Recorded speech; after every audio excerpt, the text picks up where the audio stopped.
Storm Team 29 forecast.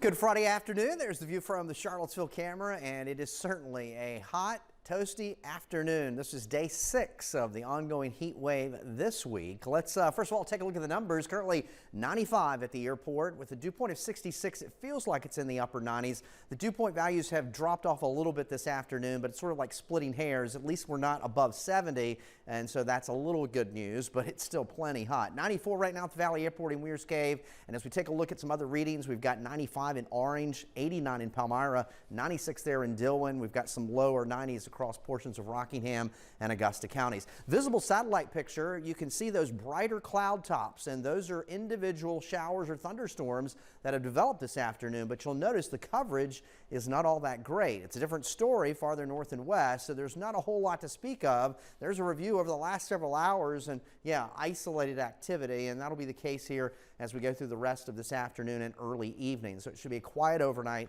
with mostly clear skies, muggy conditions. Now we'll turn our attention to what will unfold during the weekend with a better chance of showers and storms. Temperatures tonight then for most locations east of the Blue Ridge in the low 70s, some upper 60s across the Shenandoah Valley, and there could be a little patchy fog early tomorrow morning.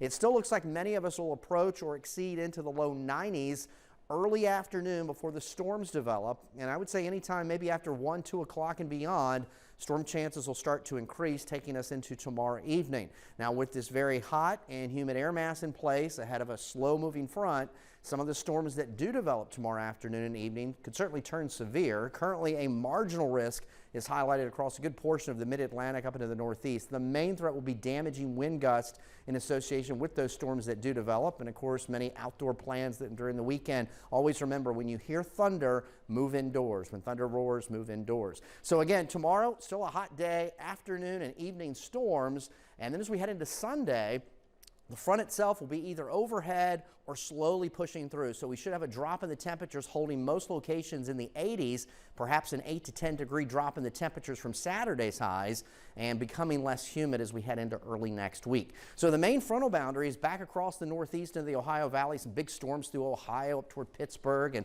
lifting up into New York, and that front will just slowly inch its way farther south and east tomorrow. It won't come through, so tomorrow afternoon out ahead of it will heat up enough that the showers and thunderstorms will start to erupt. But a quiet overnight.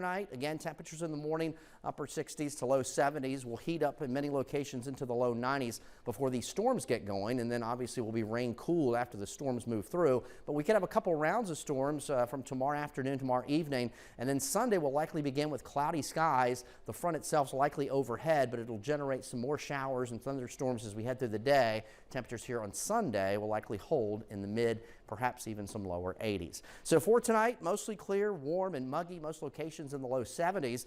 There we go with the Michael and Son 7-day forecast. Still a stormy weekend. Again, better chance of storms tomorrow. Sunday we'll have some around, but temperatures will be cooler in the 80s, and we'll hold on to that into early next week before we heat up once again.